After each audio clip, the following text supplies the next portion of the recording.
Hello again, everybody. This is John and Glenn with BestPriceNutrition.com. Today we're going to do a review for you on the modern BCAA supplement from USPLabs. We talk about BCAAs a lot. You probably read about them a lot in magazines, and sometimes they're in the context of taking a protein like whey or casein, which is rich in BCAAs. Sometimes they're spoken of in their free form, taken in a separate supplement such as the modern BCAA. Do you want to cover a little bit about what a branched chain amino acid is? There's basically the BCAAs is just 3 amino acids. There's leucine, isoleucine, and valine, and 3 of them they're essentially chained together, kind of like a diamond, I guess you could say. They're more present in muscle mass than anywhere else. They generally are bonded together, and in most research you find with amino acids. One of the more studied ones now is leucine, being studied for muscle growth and things like that. But a lot of the research on them doesn't necessarily say it's there to help build muscle, but it's mostly to help keep your body from going catabolic or breaking down muscle. More importantly, while you're working out or going through periods of time when you're not eating a lot of protein, so that would be an advantage of taking BCAA. And one quick thing too is all 3 of them are essential amino acids too. When we talk about essential amino acids, we're talking about the amino acids your body cannot manufacture on its own, therefore they must be obtained from an exogenous source, i.e. food. So that's one very important fact. They are essential to get into the diet or from your food. So that's an advantage of taking a BCAA and supplement. The effect that Glenn's talking about here is yes, the most abundant amino acids in muscle tissue are the branched chain amino acids. So that's why whey has become so popular, and casein, and because they're very rich in it. While what a lot of people find, what we have found, is it increases mTOR phosphorylation, that specific pathway, and it activates this pathway, and what it's going to do is help stop catabolism, keep your body from breaking down muscle. So, if you're on a low-carb diet, or, you're watching your calories, a good thing you could do is you can take some BCAAs before you work out and stop your body from breaking down muscle. Yeah, a lot of times when you're lower-calorie diet, low-carb diet, you're not getting those anabolic hormones, you're not getting an insulin spike. So something like this with these particular amino acids is going to help keep your body from using muscle mass as an energy source, and keep you from burning muscle mass or going catabolic. So if you're on a hypocaloric diet, that can be really helpful.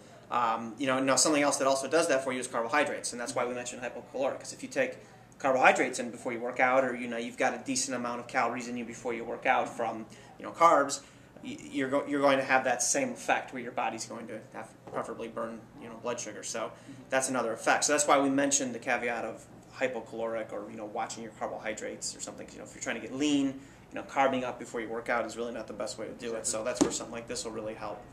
Yeah, you don't necessarily want the carbs before you're working out if you're trying to get lean, because you want to be metabolizing body fat as an energy source if you're trying to get lean, because you want to be burning body fat. Yeah. So if you're looking to, your ultimate goal is to build muscle, you're not worried about adding extra calories, by all means you can have some carbs in before you work out. Yeah, and just as a side note, really it boils down to calories in, calories out. Exactly. If you're eating more than you burn, then you're going to gain weight. If you're eating less than you burn, you're going to lose weight, and if you're doing the same, you're going to stay the same. So exactly. That's just something to consider. Now, specifically, this product it contains leucine, isoleucine, valine, as discussed, but it also includes a trademarked ingredient called sustamine.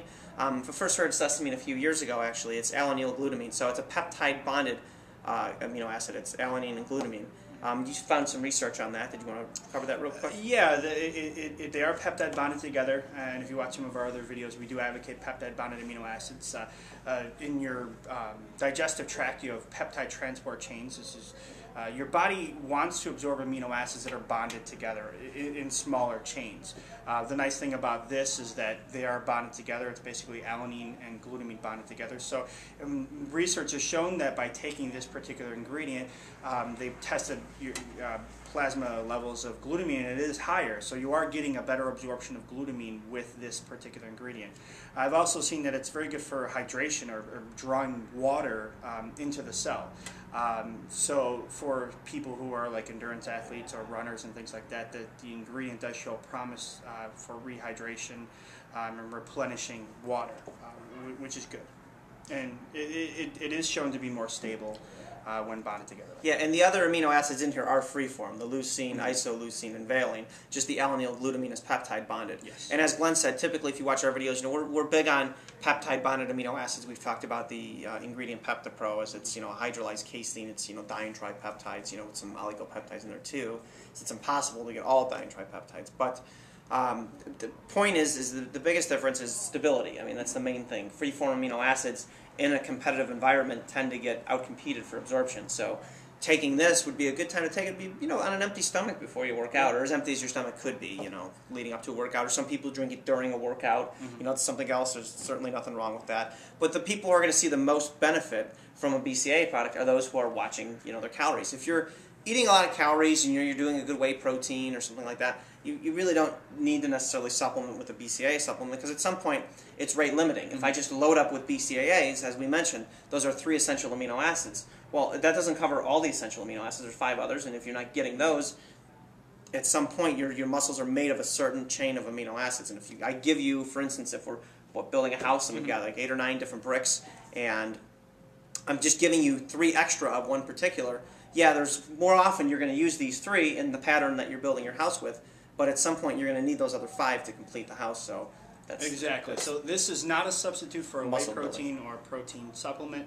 And like John was saying, if you're getting in plenty of calories, you're getting in a good whey protein shake, you're getting your standard 1 gram per pound of body weight, you may not necessarily need this. But if you are in a low-calorie diet, low-carbohydrate diet, that's where this does show promise or have a benefit. Yep. So, and an alternative, sometimes people will do just like a half a scoop of whey protein before they work out. But again, if calories are a concern, even though protein is going to be a little bit different of a concern, then you can use this, and it'll help stave off any catabolism. So, plus people like the flavor. This mix is clear. It's pretty going to be. I don't know. Have you tasted this particular? It's a great bubblegum flavor. So, we've tasted other BCAA products. They tend to taste good. So, feedback on this has been good in terms of taste. Mix is easy. So. That's something else to consider. Now, a lot of people also, they'll talk about Scivation Extend, and I think the biggest difference would be this has alanine glutamine, and is the ratio a little bit different? This is a little more rich in leucine. Yeah, this one's a little more rich in leucine. This is 8 to 1 to 1, so there's, let's say, 8 units of leucine, 1 of valine, 1 of isoleucine. I don't know the exact breakdown. If you look at it here, per serving there's 10 grams. There's the 3 branch chains of leucine, isoleucine, and valine, and then there's the sustamine or the alanine glutamine. That doesn't without knowing how much. Yeah, without knowing how much, there's no way to say for sure. If you go by the standard, the last ingredient is the sustamine, so that's the lowest amount. But without knowing the exact breakdown of how much is in there, we don't know exactly how much you're getting. Yeah, and as we discussed too, a lot of the research has come out and shown some positive benefits of leucine. Leucine is for insulin, and I don't know if you've read some of those specific research that's come out. Some people have said. Yeah, it does actually. Higher doses of leucine do cause an insulin spike, similar to that of a carbohydrate shake. So that's why I'm guessing that's why they up the leucine levels on it. So. But that being said, if you guys have any questions, I hope we were clear. I kind of threw a lot of information at you guys in this video, so hopefully we're clear and made sense about what we were saying. If not, please feel free to go ahead and post questions in the blog or in the comment section of the video. We're more than happy to answer them. Thank you. Thank you.